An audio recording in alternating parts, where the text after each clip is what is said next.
Jake, I know it kind of started in spring practices for you, but how much faster do you feel on the field right now versus in years past? Because you look a lot faster when we go watching. Yeah, I mean, just it's not an athletic thing. It's not a what's my 40 time or how much can I split squat. It's not that. It's more of an understanding of the defense. The anticipation of the offense, and you put time and work into that, and that's how you play fast on the field, right? You always talk about guys who aren't afraid to play. They play faster, and I truly believe that that's where I'm at right now. Jake, one of the things the coaching staff has kind of praised compared to last year is the leadership. They've said you've been a big part of that. What have you kind of maybe done differently, or how have you kind of become that leader that this team needs, and how has the leadership room overall changed this year? Yeah, from a player perspective, it starts small down, right? You have to take control of your individual group, right? You got to take control of the inside backers. You got to build a relationship with those guys and spend time with them. And then that's like, that spreads throughout the team. I spend time with the new guys. I spend time with transfer spring guys, with the freshmen. And, you create a bond, you create a trust, you create a love. And then other people see that and they start doing the same thing. Now you come together as a unit, and now everybody's on the same page, everybody's rolling together, and there's a different type of bond this year than compared with last year a little bit. Jake, a lot of the older guys who are recruited here, like you guys were recruited this program, was coming off a lot of sustained success. I know it hasn't gone that way the last few years. How important do you think a season like this is to try and get this program back to closer to the level that a lot of people expect? That's always a goal, right? When you talk about the older guys, you come in, I think we were the best class. The 2021 class was the best class in recent years, whatever. And, you go into a good program and now you just drop off. It's obvious. And you kind of sit back and think are we the downfall of this program? Were we the issue with this program? And, a lot of individual goals kind of go out the window. A lot of the individuals' wants and needs kind of die down a little bit. Now it's all for the team. And I think we have a great group of older guys right now. We got to find a way to win, and we got to find a way to do it together.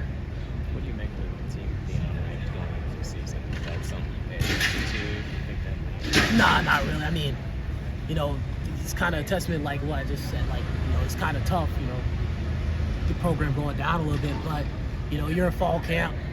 You really can't follow media that much. A lot of things kind of go out one ear, go out the other because, you're just in the grind, and now you're looking forward to next season. Unranked or ranked doesn't really matter. You mentioned the fall camp transition compared to last year to this year. For you working under Coach Trussell for the second season, how much have you learned over this last year, and how are you hoping to keep learning from him this year? Just how things operate, how things are supposed to be ran, how the defense is supposed to be, played on the field. And, that's a great, it's tough only having 1 year under somebody, or, in that, you only had spring ball and fall camp before the first game. That's only a short amount of time. And, that's tough. That's a tough thing. But right now, I think we're rolling. We have a good sense of the defense. There's things we can audible to, we can do different now this year. And, I think our defense right now is the fastest it's been in a long time. So, do you think you kind of embody the hunter be hunted mantra that the coaches and the teams kind of picked up? Because you were a guy that's in a position that they really brought in a lot of guys to try to maybe replace you in some senses, but you played your best ball and now you're pretty solidified in the number one group. Yeah, I mean, they say that, and it's kind of a, I feel like it's a statement to the guys that don't go, right? You tell somebody that goes hunter be hunted, it's in it 1 year out the other because they're always going.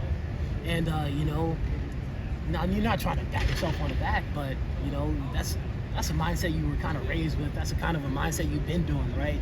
You go as soon as you touch the field, you're ready to go, right? We're about to play the game, and if guys aren't ready to roll, you don't walk around telling them, hey, let's pick it up.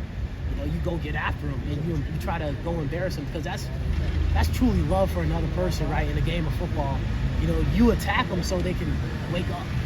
And the hunter be hunted is a great saying, because now it's like you see it on film, and now people are saying it. So I think it's good for the program.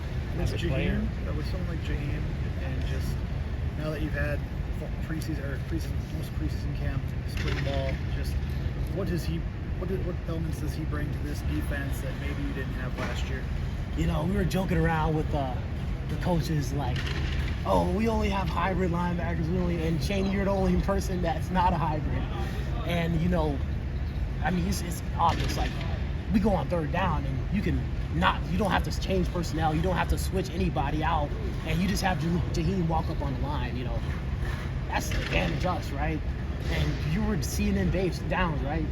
We get a call where we're in one front, Jaheim's an inside backer, walked off the ball, and instead of it's like, oh, we need to get in 3 down, or we need to find a way to get in like a bear front, we don't have to switch anybody off the field. We can just make the call, and Jaheim's walking up. And, you know, that's amazing, right? That truly adds layers to your defense, because it's not like he's like a jack of all trades, master of none. You know, he's really good inside backer, and he's really good at it. And, you know, I think that's really great for our defense. As a player, what does it mean to go into a season when there's now a 12-team playoff? I know that's down the road, but just does that open the door a little bit for a program like Wisconsin? Oh yeah, I mean, definitely. Like when you kind of relax and sit back and watch, you know, it gives teams like Wisconsin a great advantage, right? But that being said, it gives teams like Northwestern a great advantage. It gives teams like Iowa a great advantage. It gives teams like Rutgers a great advantage.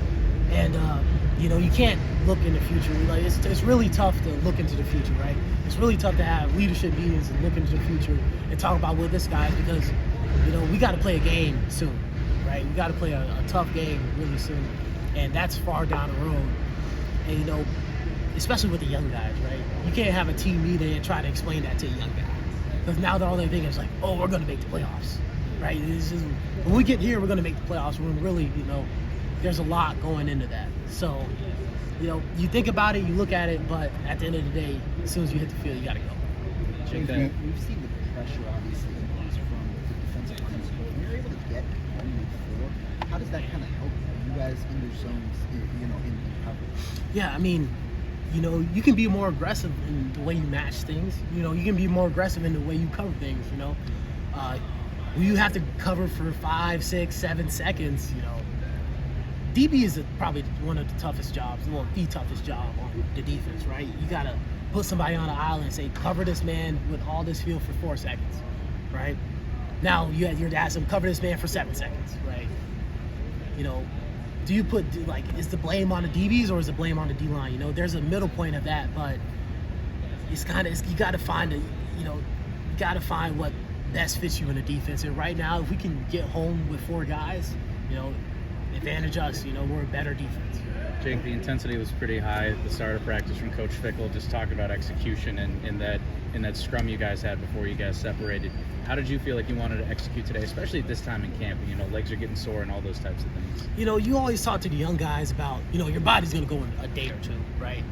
The best you're ever going to feel is at the end of the last workout of the summer workouts. You know, when your body goes, your mind can't go, right? You got to have some type of excitement. You got to have some type of urgency to get on the field and play, right?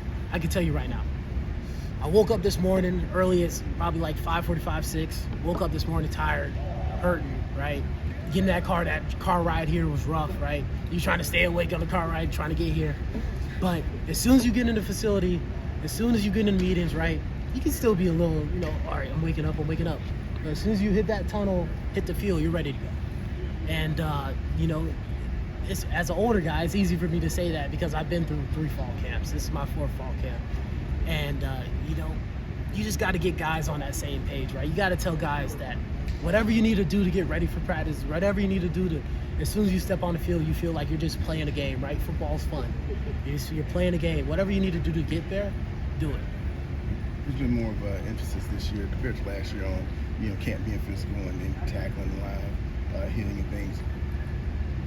And can you tell if there's been a benefit to that yet, or is it too soon? And if so, where do you think it's helping? You know, the biggest indicator is we'll see game 1, right? You know, we had some issues game 1 last year, missing tackles, lost leverage, you know, diving, not running our feet, or, you know, bad body contact.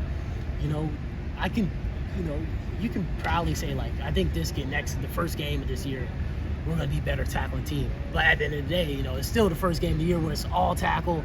It's as fast as possible. There's a lot of people in the stands, right? There's going to be some issues, but, you know, can we eliminate a lot of those mistakes before they happen? You know, we know there's still going to be mistakes. You know, we know we're not perfect, but there's a way you can kind of minimize those issues, right?